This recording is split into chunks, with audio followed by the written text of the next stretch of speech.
పైసలు కాదు, మీరు అడుగుతుంది పైసలు కాదు, మీరు అడుగుతుంది పైసలు కాదు. We want justice. We want justice. Santosh Kumar justice. We want justice. We want justice. మీరు అడుగుతుంది పైసలు కాదు, మీరు అడుగుతుంది పైసలు కాదు, మీరు అడుగుతుంది పైసలు కాదు, మీరు అడుగుతుంది పైసలు కాదు. We want justice. We want justice. We want justice.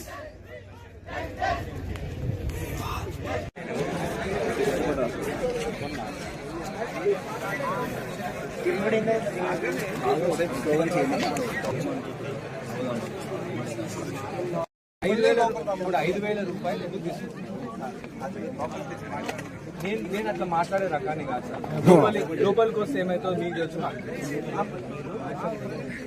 Representation already మేము సీఎంకి ఇచ్చినాము, ప్రిన్సిపల్ సెక్రటరీ హైయర్ ఎడ్యుకేషన్ డిపార్ట్మెంట్కి ఇచ్చినాం, మీకు వాట్సాప్ మెసేజ్లో పెట్టినాం, మీరు ఇట్లా తీసుకోవద్దని చెప్పినాం. ఇక మీరు ఏంటంటే నేను అన్యాయం చేస్తే నా దగ్గరకు వచ్చి అటెండెన్స్ చేస్తాను. శ్రీదత్త ఇంజనీరింగ్ కాలేజ్ వీళ్ళు చేస్తున్న అరాచకమైన పని ఏంటంటే, ఇంతకు ముందు మామూలుగా యూనివర్సిటీ కాదు కాలేజ్ లెక్కనే ఉండే, ఇప్పుడు యూనివర్సిటీలు అయిపోయినాయి చాలా వరకు ఇంజనీరింగ్ కాలేజ్లు. ఈ యూనివర్సిటీలు అయిన తర్వాత పిల్లల పరిస్థితి మెరుగుపడుతుంది అనుకుంటే వీళ్ళు రోజు రోజుకి పిల్లల పరిస్థితి ఆగమాగం చేస్తున్నారు.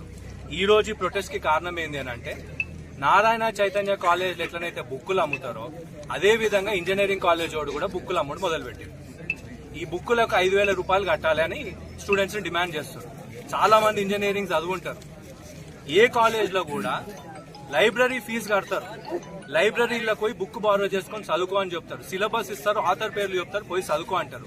ఈడ బుక్కులు కొనుక్కోమని చెప్పేసి పిల్లల్ని హరాస్ చేస్తున్నారు.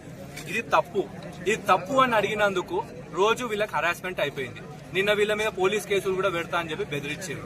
అంతెందుకు ప్రొటెస్ట్ లో కూర్చున్నాం కదా, మీరు రాలేరు, అటెండెన్స్ మార్క్ చేయమన్నారు, ఆడదాకా బానే ఉంది.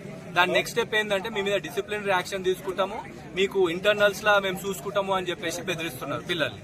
అయితే ఇంకా కొన్ని చిల్లర విషయాలు ఎట్లున్నాయంటే, చెప్పులు వేసుకొని కాలేజ్కి వస్తే అటెండెన్స్ వేయము, మీరు ఇట్లా స్లీవ్స్ పైకి అనుకొని వస్తే అటెండెన్స్ వేయము.